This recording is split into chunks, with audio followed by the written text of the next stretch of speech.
No one in that forgotten stretch of Montana remembered the exact moment the Boon Ranch began to fall apart, but everyone could tell it had. The fences still stood, the cattle still grazed, and the house still cast a long shadow over the dry yard at sunset, but something inside it had gone quiet in the kind of way that doesn't come back on its own. And on the evening Maren Hale pushed open that creaking wooden gate, she stepped straight into a place that wasn't just struggling, it was unraveling. The sky was burning low in orange light when she arrived, after nearly 3 days walking along a nameless dirt road that didn't bother to appear on most maps.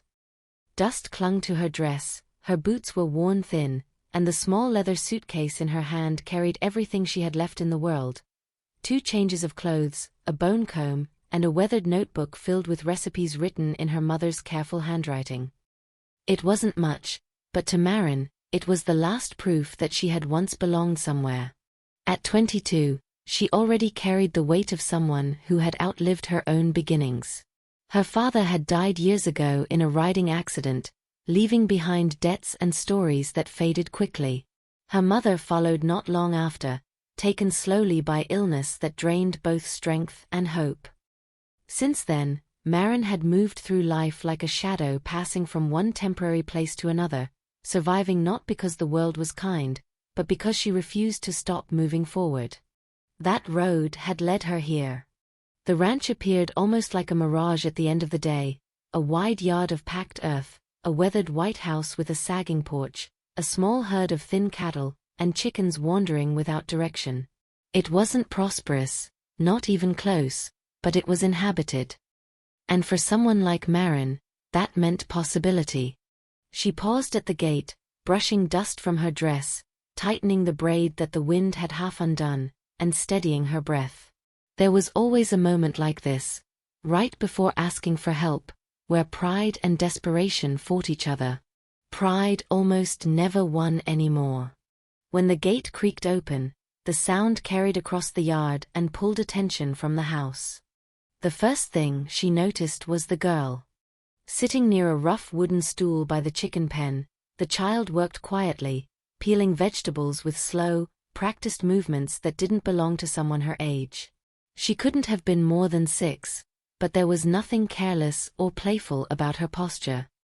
Her brown hair was cut unevenly at the chin, her dress was faded from wear, and her eyes, when they lifted toward Maren, were sharp, guarded, and far too old. Maren recognized that look immediately. It was the look of someone who had already learned that the world could take things away without warning. Before she could speak, another sound cut through the silence. A baby crying. Not loud, not demanding, but thin, tired, the kind of cry that had already gone on too long. Then the man appeared. Dashiell Boone stepped out onto the porch like someone emerging from a battle that hadn't ended. He was tall, broad-shouldered, built from years of hard work under open sky, but none of that strength hid what was written plainly across his face. Exhaustion clung to him. Not the kind that sleep could fix, but the kind that settles deeper into bone and memory. In one arm he held the baby, wrapped in a worn cloth, restless and uncomfortable, shifting with weak, persistent cries. His shirt was wrinkled, stained with milk, his beard untrimmed, and his eyes hollow in a way that spoke of too many nights without rest and too many days without relief. He looked at Maren with surprise first, then caution. A lone woman showing up out here was not something that went unquestioned. Maren felt the weight of that look, the unspoken suspicion, the distance. She swallowed it down along with the dryness in her throat. She didn't ask for much, just water, just enough to keep going, but even as she stepped past the threshold into the house, something inside her had already begun to shift. Because the moment she entered the kitchen, she understood everything. The stove was cold, layered with old ash. Dirty pots sat stacked without care. Scraps of dried food clung to surfaces that hadn't been cleaned in days. There was no smell of cooking, no sign of preparation, no rhythm of a household still functioning. It wasn't just messy, it was abandoned in spirit. Maren stood there, holding the cup of water she had come for, and looked around slowly. Outside, she could see Dashiell trying to calm the baby, shifting his weight, unsure, overwhelmed. The girl had gone back to her task, peeling in silence like it was the only thing holding her steady. Inside, the kitchen waited. And beyond the walls the road stretched on, uncertain, indifferent, endless. Maren had walked that road long enough to know what waited there. More doors that might not open, more nights without shelter, more chances that might never come again. But here, in this worn-down house, she saw something different. Not comfort. Not security. Need. The decision didn't arrive gently. It didn't come from careful thought or long consideration. It rose quickly, instinctively, from the same place that had kept her alive this long. The part of her that knew when to move forward, even when nothing was guaranteed. She set the cup down. Stepped back outside. Looked at the man who was barely holding everything together, and the children who were already slipping through the cracks of something broken. And without waiting for permission from doubt, fear, or reason, Maren Hale made the choice that would tie her fate to theirs in a way none of them could undo. Because sometimes, the smallest offer is the one that changes everything. And that evening, on a failing ranch under a fading sky, a stranger didn't ask for a job. She stepped into a life that was falling apart, and decided to rebuild it from the inside out. The moment Dashiell Boone gave that small, reluctant nod, something invisible shifted inside the house, like a door long sealed had finally been cracked open. Maren did not hesitate. She moved straight into the kitchen with the quiet urgency of someone who understood that chances like this were fragile, and once lost, rarely returned. She rolled up her sleeves without ceremony and faced the cold stove as if it were the first obstacle in a battle she had already decided to win. Ash from days past was still piled thick in the firebox. The wood stacked nearby was dry but untouched, as though no one had the time, or the will, to bring warmth back into the space. Maren worked quickly, clearing out the old remains, arranging fresh pieces with practiced hands. There was no wasted motion, no uncertainty. Fire to her was not just heat, it was survival. Within moments, the first sparks caught, then the flame rose, steady and alive, casting light across walls that had grown too used to dimness. It was the first sign of life the kitchen had seen in a long time. While the fire built, she searched the shelves and cupboards, not expecting abundance, only possibility. What she found was little, but it was enough. Soaked beans left forgotten. A slab of salt pork wrapped in cloth. Cornmeal in a dented tin. A few eggs. And outside in the yard, the vegetables the girl had been peeling. To someone else, it might have looked like scraps. To Maren, it was a beginning. She moved with a rhythm that didn't need instruction, measuring by instinct, adjusting by memory. Water boiled, beans thickened, pork released its rich scent into the air. Cornmeal turned into something warm and filling. Eggs cracked into the pan with a soft hiss. Slowly, almost unbelievably, the smell of real food began to spread. It slipped through the doorway across the porch, into the yard. And that was when the girl came. Ivy appeared first, drawn not by curiosity, but by something more primal. Hunger. She stopped at the kitchen entrance, her small frame still, her eyes fixed on the food as if unsure whether it was real or another disappointment waiting to happen. There was no smile, no excitement, only caution, tightly held. Maren didn't push, didn't speak, didn't even look directly at her. She simply kept working, setting the table with what little she could find, placing 3 plates as though she had always belonged there, as though this had always been her role. That quiet certainty was new to the house. Dashiell came in moments later, the baby still in his arms, the crying now softened by exhaustion. He stopped just inside the doorway, the same way Ivy had, but for a different reason. What he saw in front of him didn't match the reality he had been living in for weeks. The table was set. The fire was burning. Food was ready. For a brief second, something crossed his face, something dangerously close to emotion, but it disappeared just as quickly, buried under habit, under restraint, under the weight of a man who had forgotten how to let himself feel relief. They sat down. The silence that followed wasn't empty. It was heavy, almost sacred, as if speaking might break whatever fragile thing had just been restored.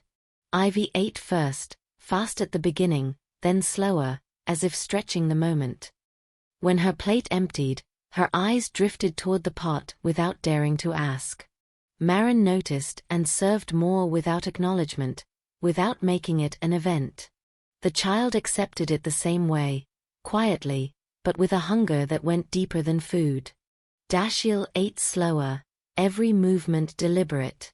He wasn't just tasting the meal, he was measuring something else entirely. Capability. Intention. Trust. Each bite seemed to weigh against the decision he had just made, the one he could still reverse if he chose. But the longer he sat there, the harder that reversal became. Because for the first time since his wife's death, the house no longer felt like it was collapsing inward. The baby, warmed by the fire and soothed by a full belly, fell asleep against his chest.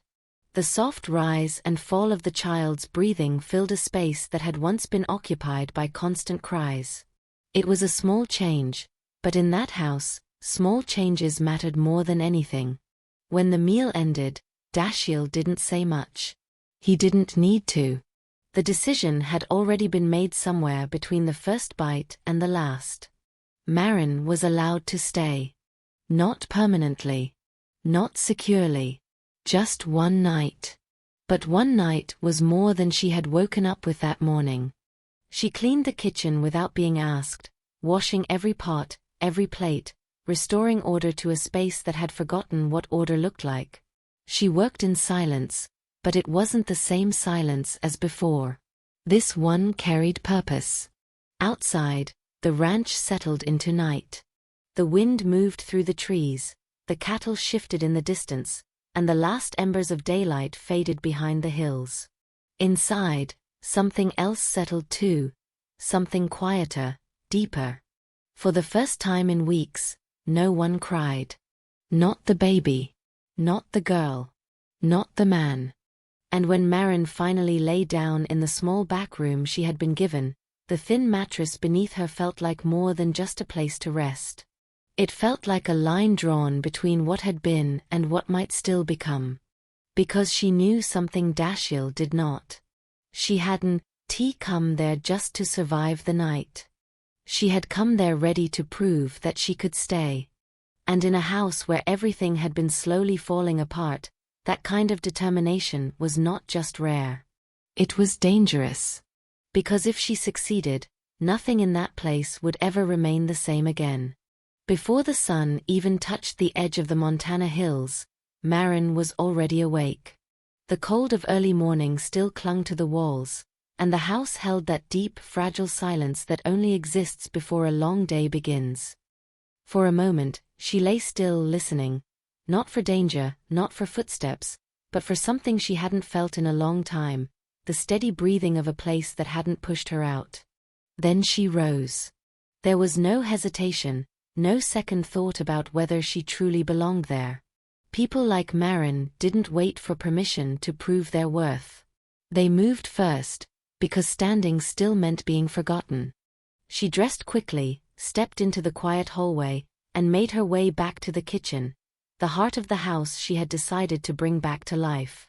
The stove was cold again, but not abandoned this time. She knelt, rebuilt the fire with the same confidence as the night before, and soon the first flames flickered to life, casting warm light across the worn surfaces. It wasn't just about heat. It was about presence. About showing, without words, that something in that house had changed, and would keep changing. She found coffee grounds in a small tin, ground them fresh, boiled water, and let the scent rise slowly, filling every corner. It was a strong smell, grounding, familiar, the kind that reached people before they were fully awake. Dashiell appeared in the doorway before the coffee was ready. He looked the same as the night before, tired, guarded, but there was something else now, something quieter. Curiosity, maybe. Or disbelief that the scene in front of him was real and not something that would disappear if he looked away too long. Maren moved through the kitchen as if she had always known it. She didn't ask what to do. She didn't wait to be told. She simply worked, preparing something simple but warm, something that made the morning feel like it had structure again. Dashiell sat down, holding the baby, watching.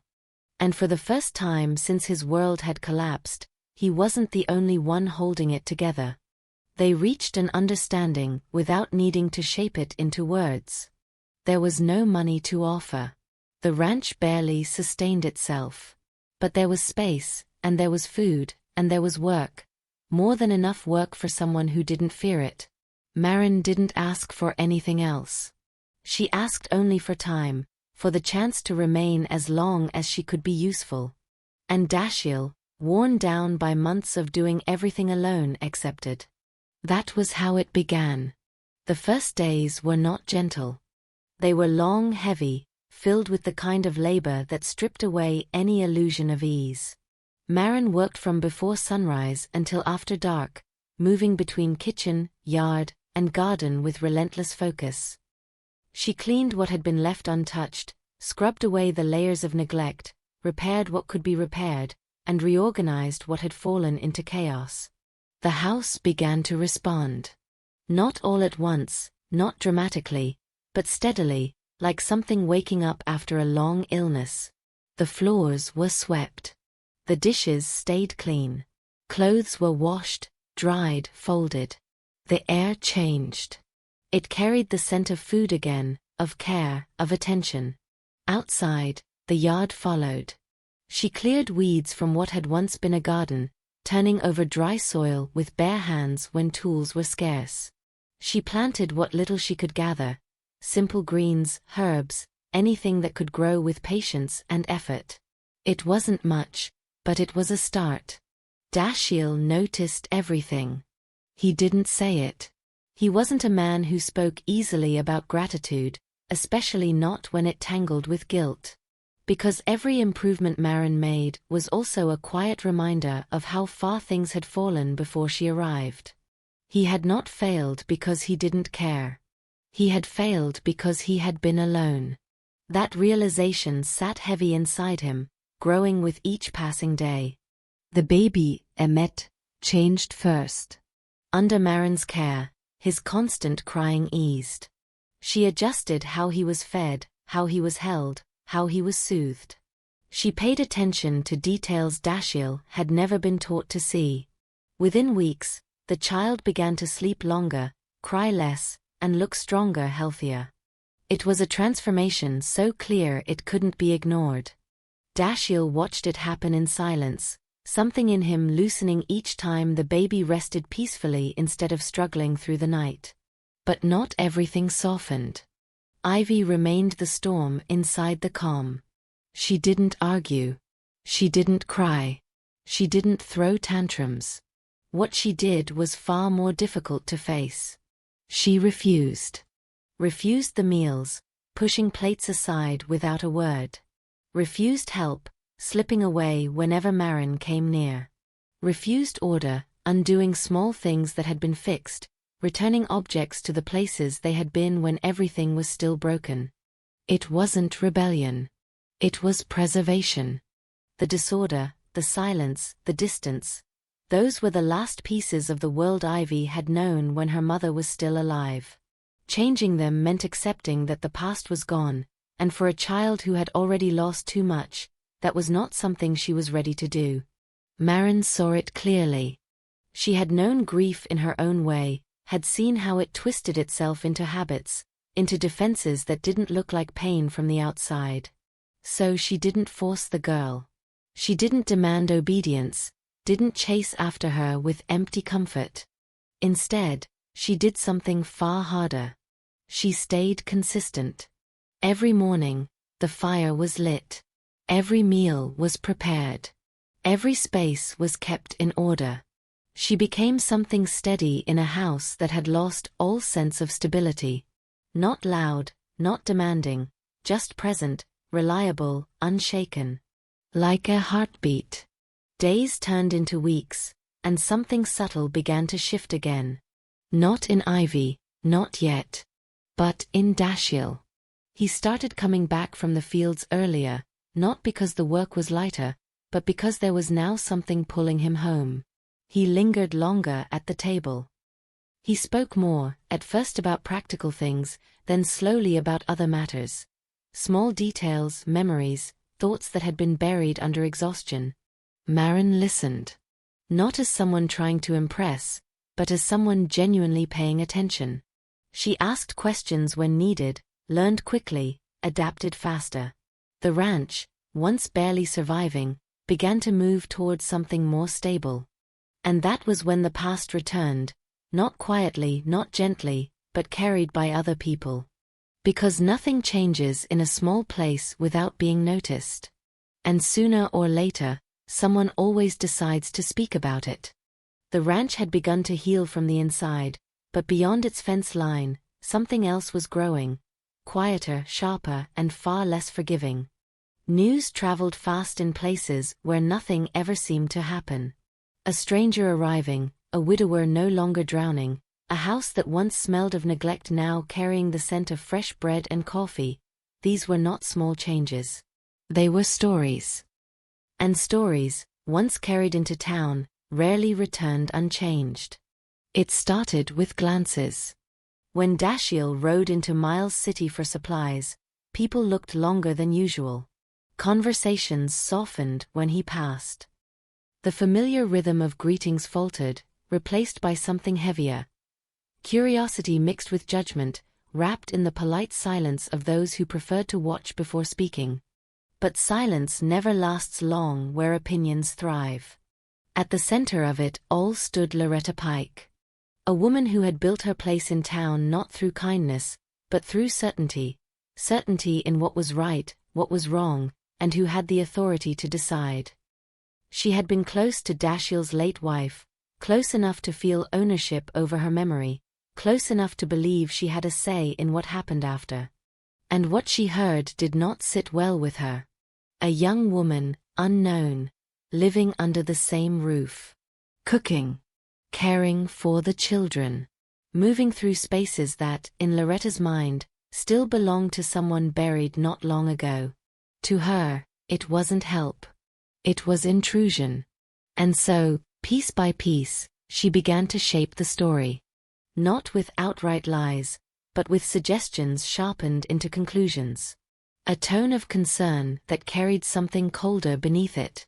She spoke of propriety, of timing, of respect for the dead. She questioned the stranger's intentions, her background, her sudden appearance in a place where she had no roots. The town listened. Because doubt, once planted, grows quickly in soil that has nothing better to hold on to.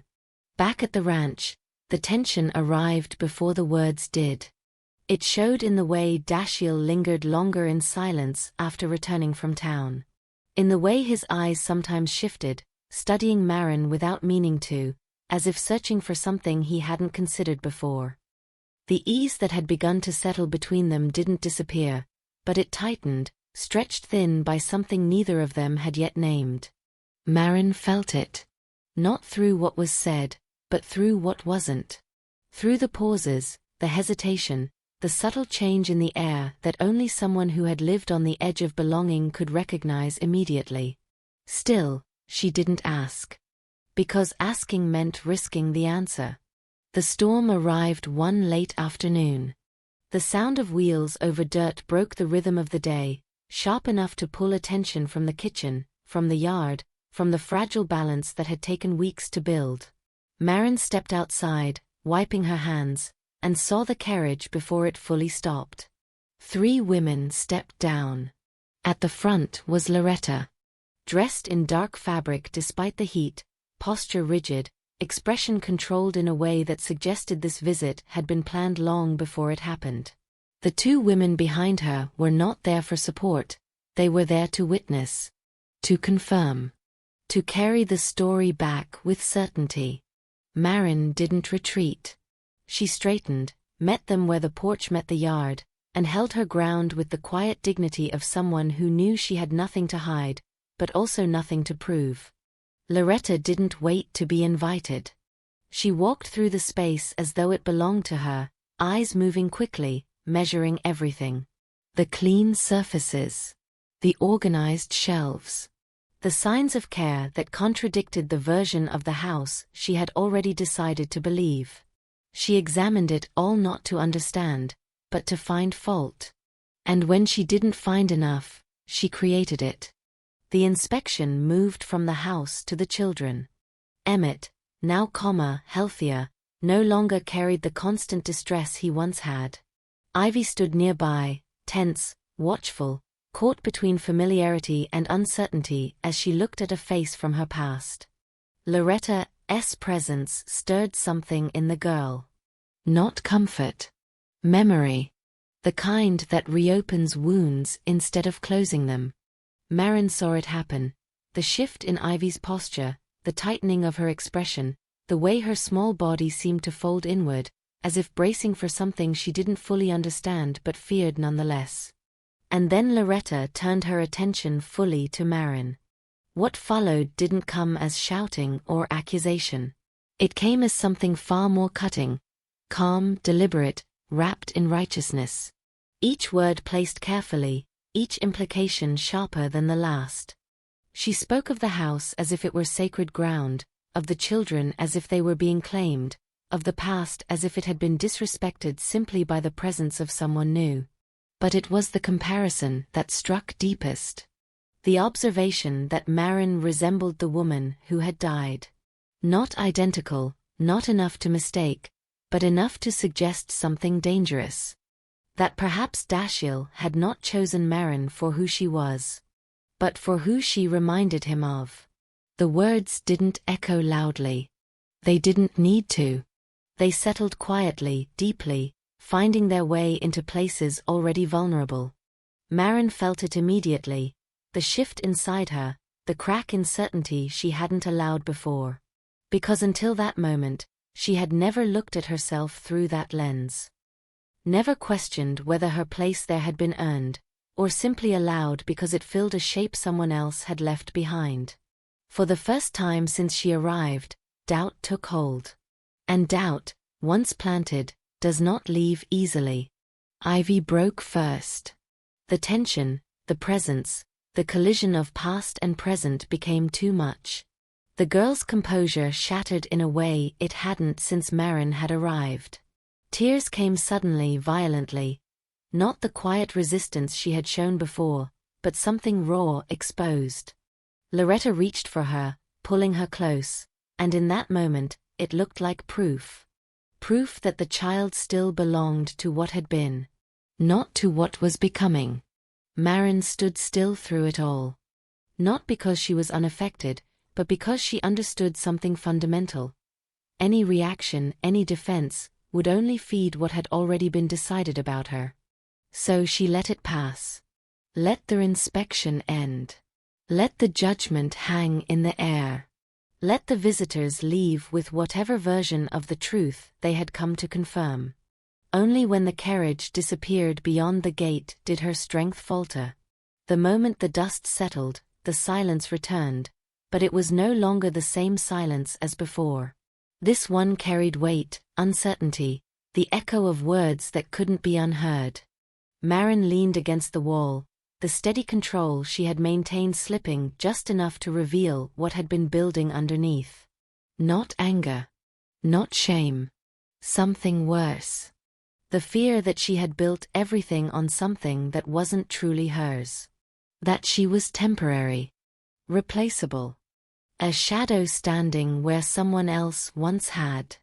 When Dashiell returned that evening, he didn't need a full explanation. He saw it in the details. The untouched tension in the air, the way Marin moved with precision but without ease, the redness in her eyes she tried to hide. He understood enough to know that something had crossed into their home that did not belong there. He felt anger rise, but it wasn't the loud kind. It was controlled, contained, shaped by a man who had already lost too much to let emotion take control again. He made one thing clear in the only way he knew how, firmly, without hesitation. Marin was not leaving. But even as the words settled, they didn't erase what had been planted. Because reassurance, when it comes too late, doesn't remove doubt. It only stands beside it. That night, the house didn't collapse, but it didn't rest easily either. Something had shifted again. Not outwardly. Not enough for the world to see. But inside, where trust had just begun to take root, something had been disturbed. And the next test would not come from outside voices. It would come from within the walls themselves, where the past had never truly left, and where the cost of staying would soon become far greater than simply proving she belonged. The house did not break the next day. It didn't shatter, didn't collapse, didn't show the kind of obvious damage that could be fixed with effort and time. Instead, it tightened, like something held too long under pressure, waiting for the exact moment to give way. And that moment came at night. It began quietly, almost too quietly to notice. The kind of stillness that settles over a place before something shifts beneath it. Dinner had been made, eaten, cleared away. The routine had been followed, but without the ease that had once started to grow between them. Marin moved through her tasks with precision, but something in her rhythm had changed. She no longer moved like someone building a place, she moved like someone trying not to lose it. Dashiell felt it, even if he couldn't name it. He worked longer than necessary that evening, fixing things that didn't need fixing, staying outside as if the open air might make the weight inside the house easier to carry. But night comes whether a man is ready for it or not, and eventually he stepped back inside. That was when the coughing started. At first, it was light, just a dry sound from the small room where Emmett slept. The kind of cough that could be dismissed, explained away as nothing serious. But Marin didn't dismiss it. She had heard that sound before. She moved immediately, crossing the space without hesitation, lifting the baby from his bed and feeling the heat rising from his small body. It wasn't subtle. It wasn't mild. The fever had already taken hold. From that moment on, everything changed. The house that had been struggling to hold itself together was suddenly thrown into something far more dangerous. Something that didn't wait, didn't give time to think, only demanded action. Marin moved fast. Cloth soaked in cool water. Gentle pressure against burning skin. Adjustments to how he was held, how he was positioned, how he was soothed. Every small detail mattered, and she handled them with the focus of someone who knew exactly what was at stake. But the fever didn't break. It climbed. And with it, something else rose inside Dashiell. Fear. Not the distant, manageable kind, but the sharp, immediate kind that grips the chest and refuses to let go. Because he had seen this before. Not exactly the same, but close enough. The same heat. The same helplessness. The same terrifying sense that no matter what he did, it might not be enough. Memory returned without warning. The last days of his wife. The fever that came suddenly, burned through everything, and left nothing behind. The helpless ride to find help that came too late. The moment when hope had slipped out of reach and never returned. He saw it all again. And this time, it was happening to his child. The decision came fast. Too fast for reason to slow it down. He reached for his coat, his hat, moving with the urgency of a man who would rather face the dark than sit still and watch history repeat itself. The road to town was long, the night already thick, the ground uneven from recent rain, but none of that mattered. He would ride. He would not wait. Marin tried to calculate, to weigh the risk of the journey against the condition of the child, but she saw immediately that nothing she said would change his course. This wasn't logic driving him. It was desperation. And desperation does not listen. Within minutes, he was gone. The sound of hooves disappeared into the night, swallowed by distance, leaving behind something heavier than silence. Marin stood in the middle of the kitchen, the baby burning in her arms, and realized something with absolute clarity. She was alone. Not in the way she had been on the road. Not in the way she had been after losing everything. But in a way that was far more dangerous, because now, someone else depended on her completely. The house seemed larger in that moment. Darker. Every shadow deeper, every sound sharper. The wind against the walls, the distant movement of animals, the faint creaking of old wood, it all pressed in around her. But fear was not something she could afford. Not now. She adjusted her grip on the baby, steadied her breathing, and focused on what needed to be done. Cooling the fever. Keeping him stable. Watching every small change, every sign that might mean improvement, or something worse. Time stretched. Minutes felt like hours. The fire burned low and was rebuilt again. The cloths were replaced over and over. The child shifted, restless, his small body fighting something it didn't understand. And then, just when the strain had reached its peak, something else broke. Not the baby. The girl. Ivy appeared in the doorway. Barefoot. Silent at first. Drawn by the movement, the tension, the unfamiliar rhythm of the night. She stepped into the light slowly, her eyes adjusting, her small figure framed by the shadows behind her. And then she saw the fever. The urgency. The way Marin moved, the way the room felt, the way everything seemed just slightly out of control. And something inside her snapped. Because she had seen this before too. Not in pieces.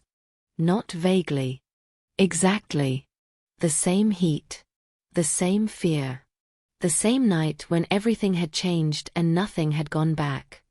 Her body reacted before her mind could separate past from present. The sound that came from her wasn't just fear. It was memory. Raw, unfiltered, overwhelming.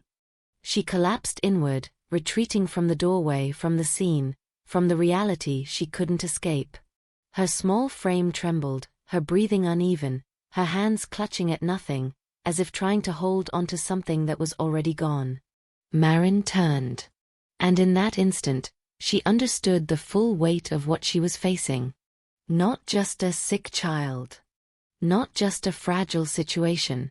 But a house still haunted by something that had never been healed. She had two choices. Attend only to the baby, and let the girl break. Or try to hold both. She didn't hesitate. She laid Emmett down carefully, making sure he was safe, within reach, within sight. And then she moved to Ivy, but not the way most would. She didn't grab her. Didn't force comfort. Didn't demand calm. She lowered herself to the floor beside her. Close enough to be present. Far enough not to overwhelm. And she stayed there. At first, Ivy resisted. Pulled inward, away, deeper into herself. But Marin didn't follow. Didn't close the distance. She simply remained, steady, unmoving, a quiet presence in the storm. And then, slowly, she began to hum. Not loudly. Not with intention to impress or distract. Just a soft, steady sound. A pattern. A rhythm. Something consistent enough to reach through the chaos without demanding attention. The kind of sound that doesn't fix anything, but reminds the body that not everything is falling apart. Time passed again. How much, neither of them would ever know. But the trembling eased. The breathing slowed. The panic loosened its grip just enough for something else to take its place. Exhaustion. Relief. Trust. It happened so quietly it could have been missed. The moment Ivy stopped pulling away. The moment she leaned, just slightly, toward the one person who had not forced her, not left her, not broken under the pressure. And in that small shift, something changed that no argument, no explanation, no outside approval could ever create. Because trust, once given like that, is not asked for. It is earned. By the time the first light of dawn began to touch the edges of the sky, the worst had passed.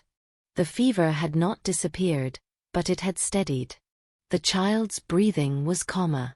The danger, while still present, no longer felt like it was closing in from all sides. And on the floor, against the wall of that once broken kitchen, the girl who had refused everything had finally let herself rest. Not alone, but held in the quiet presence of someone who had chosen to stay when leaving would have been easier. When Dashiell returned, soaked from the ride, exhaustion carved deep into his face, he stepped into a scene he could not have imagined. Not chaos. Not loss. But something else entirely. Something fragile. Something real. And in that moment, without a single word spoken, he understood one truth that would change everything that came after. The question was no longer whether Maren belonged in that house. The question was whether they could ever afford to lose her. Morning did not arrive gently on the Boon Ranch. It came with the kind of quiet clarity that follows a night where everything could have been lost, but wasn't. The sky stretched wide and pale over the Montana hills, and the first light slipped through the windows of a house that no longer felt like it was holding its breath. Dashiell stepped inside just as dawn broke. Mud clung to his boots, his clothes were damp from the ride, and exhaustion had settled so deeply into his body that even standing upright seemed like an effort. But none of that mattered the moment he crossed the threshold. Because what he saw stopped him. Not disorder. Not fear. Not the collapse he had ridden through the night trying to prevent. He saw Maren. Sitting on the floor, her back against the wall, her posture heavy with exhaustion but unbroken. The baby rested nearby, no longer burning with the same dangerous intensity, his small chest rising and falling in steadier rhythm. And Ivy, who had kept her distance, who had resisted every attempt at closeness, was curled against Maren, asleep in a way that spoke not just of fatigue, but of trust finally given. It was not a scene of survival. It was something stronger.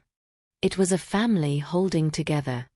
The doctor who arrived shortly after confirmed what Maren had already fought through the night to achieve. The fever, while serious, had been managed. The danger had passed its worst point. What had been done, without help, without certainty, without rest, had been enough. Dashiell listened, nodded, handled what needed to be handled. But his attention never strayed far from Maren. Because for the first time since his wife had died, he saw clearly what had been standing in front of him all along. Not as a solution, not as a temporary answer, but as something far more permanent. Not someone filling a space. Someone creating one. The realization did not come with sudden clarity or dramatic change. It settled slowly, firmly, like something that had always been true but had taken time to surface.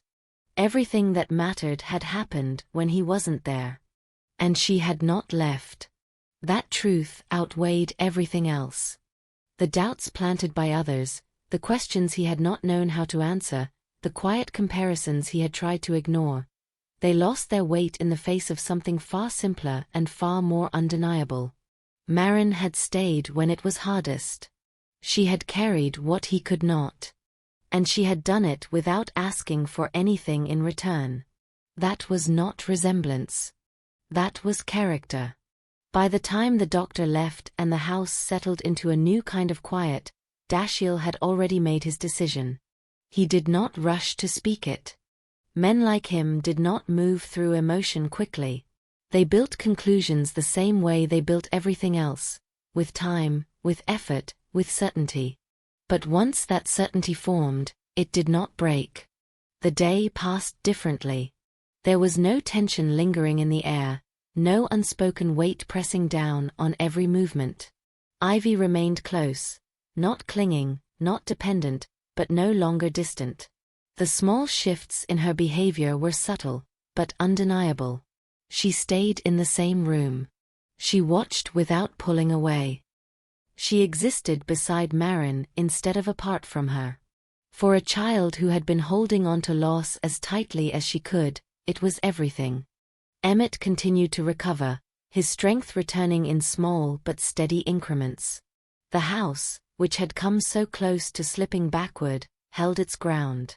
And Dashiell watched. Not from a distance, not with uncertainty, but with growing understanding of what he had nearly lost before fully recognizing it. By the next morning, the decision could no longer remain unspoken. He left early before the day had fully begun, not to escape, not to delay, but to set something in motion that could not be undone once started. The town saw him again. But this time, he did not ride in with hesitation. He went directly where he needed to go, spoke to the one person whose words still carried weight where others only carried noise. He laid everything out plainly, without embellishment, without defense. A man who had lost everything once. A woman who had walked into that loss and rebuilt it piece by piece. Children who no longer stood on the edge of breaking. And a truth he could no longer ignore. When he left, it was with something he had not carried in a long time. Not hope. Certainty. The second stop was not for approval. It was for confrontation. Because unfinished business, if left alone, grows. And Dashiell had no intention of letting anyone else shape what belonged to him. What he did that day spread through town faster than any rumor ever had. Not because it was loud, but because it was final. Clear. Unmistakable. There would be no more questioning. No more speculation. No more space for others to decide what his life should look like. When he returned to the ranch, the air felt different. Marin was outside, hands in the soil, continuing the quiet work that had changed everything long before anyone else had noticed. Ivy was nearby, closer than she had ever allowed herself to be, no longer pretending not to care. It was a simple scene. But to Dashiell, it was the entire answer. He approached without hesitation. There was no need for grand gestures, no need for perfect words shaped to impress or persuade. The truth did not require decoration. He offered what he had. A life built from hard ground and harder lessons. A home that had been broken and rebuilt. A place that was no longer just his. And the promise, not spoken but carried in everything he had done, that she would never again have to wonder if she belonged. Marin didn't respond immediately. Because for someone who had lived without certainty for so long, being offered something permanent was not something to accept lightly. It was not fear that held her still, it was the weight of understanding what saying yes would mean. Not just staying. Belonging. The difference mattered. And when she finally stepped forward, when the distance between what had been and what could be closed completely, it was not out of desperation. It was out of choice. The kind of choice that changes everything that comes after. Ivy watched it happen. And for the first time since her world had broken apart, she did not resist. She moved closer, not because she was told to, not because she was expected to, but because something inside her had finally let go of the past just enough to allow something new to exist beside it. That was the moment the house truly changed. Not when the fire was lit. Not when the first meal was made. Not even when the worst night had been survived. But when all three of them stood in the same place, not divided by loss, not held apart by fear, but connected by something stronger than either. From that point on, everything else followed. The ranch grew. Slowly at first, then with momentum. The work was shared, decisions made together, the burden no longer carried by one person alone. What had once barely sustained life began to support it again, then expand beyond it. The house filled. Not just with activity, but with presence. With voices, movement, routine that no longer felt forced but natural. The kind of life that builds itself day by day, not through grand moments, but through consistency. Emmett grew strong. Ivy changed. Not all at once, not completely, but enough. Enough to laugh again. Enough to trust. Enough to sleep through the night without waking to ghosts that no longer held the same power. And Marin. She stopped standing at the edge of everything. Stopped waiting for the moment she might be asked to leave. Stopped living as if every place was temporary. Because for the first time since she had lost everything, she was not passing through. She was home.